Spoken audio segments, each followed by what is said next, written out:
Mercedes are left with a lot of problems after the sudden departure of Hamilton, and even though they won't happen until next season, the team is already feeling the repercussions in their entirety.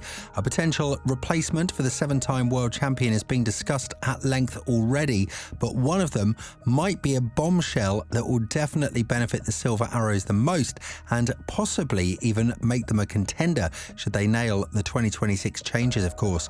How can this come to be, and is it a realistic option in the first place? Lewis Hamilton has left Mercedes in a precarious situation with his decision to leave the team and join Ferrari in 2025. For one, Mercedes is not at its best at the moment, and they needed Hamilton more than ever to take back the constructors' throne from Red Bull. And for another, if there's anyone best suited to go up against Max Verstappen right now, it's also Lewis. However, Mercedes is now left to its own devices, not only to improve their car, but also to find a replacement who can fill Hamilton's big shoes. While Hamilton's decision, particularly its timing, may not have been ideal, happening shortly after Lando Norris and Charles Leclerc committed to other teams, Mercedes might find that the current drama is less severe than anticipated. Following the aftermath of these events, it became apparent that what appeared to be a definitive 2-year extension with Mercedes for the seven-time world champion, extending until the end of 2025, was actually more nuanced. Rather than a solid 2-year agreement, it was structured as a 1+1 deal, offering a confirmed year with options for both parties to reconsider at the close of 2024 or extend through 2025 if mutually agreeable. Mercedes themselves sought to keep its options open, not due to doubts about Hamilton's suitability for the next 2 seasons. Wolff talked about Mercedes going into the terms of this deal with open eyes, knowing that the way it worked, there was always the possibility that Hamilton could call time on it, as ultimately happened. But things could equally have played out much trickier for Mercedes if Hamilton had not been lured away. What would have happened if Mercedes and Hamilton's hopes that the W15 can get them back to the front of the grid were not realised, and the season ahead is one of disappointment? Or what if the car was good but Hamilton was unable to get as much performance out of it as teammate George Russell and had begun to get frustrated with it all, even questioning whether he was still at his peak? In either of those theoretical scenarios, if Hamilton concluded that he wanted to continue even if the results were not being delivered, then Mercedes could have been faced with a pretty tough call to make. Could it, after all that it and Hamilton have been through together in creating a world championship winning era and delivering title after title, really stomach being the one to terminate the marriage? Things would have been even worse if the situation had played out in such a way that decisions came too late for Hamilton to find another drive in F1, and Mercedes had effectively called time on his career. However, this is all a tricky scenario, albeit an entirely hypothetical one, that Mercedes does not have to worry about opening up on the horizon, and it could well be one that Hamilton himself sensed there being a potential for, which is why he made the early move to get himself a long-term deal with Ferrari. If Mercedes decides against taking a chance on their own junior drivers or signing one of the numerous proven drivers currently without 2025 deals, former F1 team boss Eddie Jordan suggests that Mercedes should consider tempting Sebastian Vettel out of retirement. The 4-time world champion retired from F1 at the end of 2022, citing a desire to spend more time with his young family and feeling that F1 conflicted with his environmental convictions. However, Vettel hasn't completely ruled out the possibility of a comeback, stating uncertainty about whether his appetite for F1 could return after some time away. According to Jordan, Vettel could be a viable option for Mercedes. Eddie Jordan explained, "I have to say, in the short term, I would look at Vettel because we know these cars are not as difficult to drive as in your day and my day when you needed a neck the size of a wine barrel, and that's why you have the longevity. I think Vettel has to be in the frame because of the German contact. We know what happened with Michael Schumacher before he left Ferrari. Where did he go? back to Mercedes, so that's a possibility. Responding to Jordan's idea, Coulthard said a recent conversation he'd had with Vettel indicated some willingness to consider a comeback if the right option became available. Vettel, I did at an event with him at Nuremberg last year where we drove a couple of the old Red Bulls, the V8s, he said.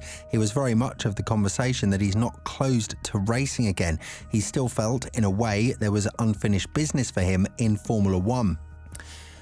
But while this is still far from happening, the fact that Vettel is thinking of coming back to Formula One speaks volumes, and we might even see a comeback like Fernando Alonso. Speaking of Alonso, he's held discussions with Mercedes in 2017 following Rosberg's retirement from F1, but those talks didn't result in a contract.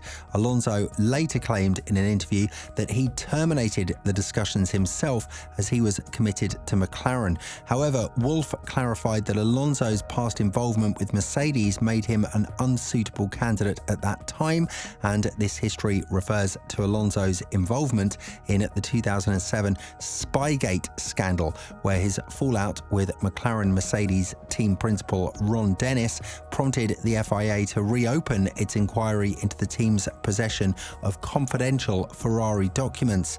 McLaren, which was 40% owned by Mercedes then, was found guilty, fined $100 million and excluded from the 2007 Constructors' Championship.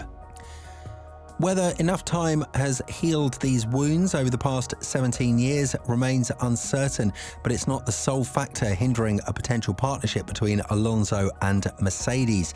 Alonso's strong start to the 2023 season with Aston Martin surpassed that of the Mercedes drivers, culminating in a fourth-place finish in the championship, 31 points ahead of Russell in 8th and just 28 points shy of Hamilton in 3rd. So the question is, does Mercedes still offer the advancement Alonso seeks in the twilight of his career, or would a continuation with Aston Martin, which expresses its intent to keep him beyond 2024, present a more promising path towards achieving his desired 33rd win and 3rd World Championship? Another very realistic option would be Carlos Sainz. It's safe to say that the prospect of Sainz to Mercedes in 2025 wasn't on anyone's radar in the driver market at the beginning of the year. However, with Hamilton set to fill Sainz's spot at Ferrari next season, a straight swap between the two drivers becomes a realistic possibility because Sainz has demonstrated his capabilities as a solid racer, consistently holding his own against formidable teammates such as Leclerc, Norris and Verstappen. Yet, is that truly what Mercedes needs at this point?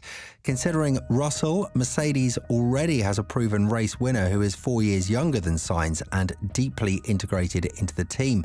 Wouldn't investing in a younger driver offer better prospects for the long term? On the other hand, Mercedes might not be the optimal choice for Sainz either. He's been linked with a potential move to Audi when the German manufacturer completes its acquisition of Sauber and enters F1 as a fully fledged works team in 2026. Sainz's former McLaren boss, Andreas Seidel, serves as CEO at Audi's prospective team, providing Sainz with the opportunity to contribute to the team-building process from 2025 onwards, and given the challenges typically faced by new entrants into the sport, Sainz could leverage his extensive experience from working with 4 different F1 teams, along with his considerable technical expertise gained at Ferrari. In return, he could potentially lead a team crafted around him, a prospect unlikely to materialize at Mercedes as long as Russell remains in the picture. The prospect of the potential partner for Russell in the 2025 Mercedes seat is still open to interpretation. It is literally anyone's guess as to who could join the Silver Arrows.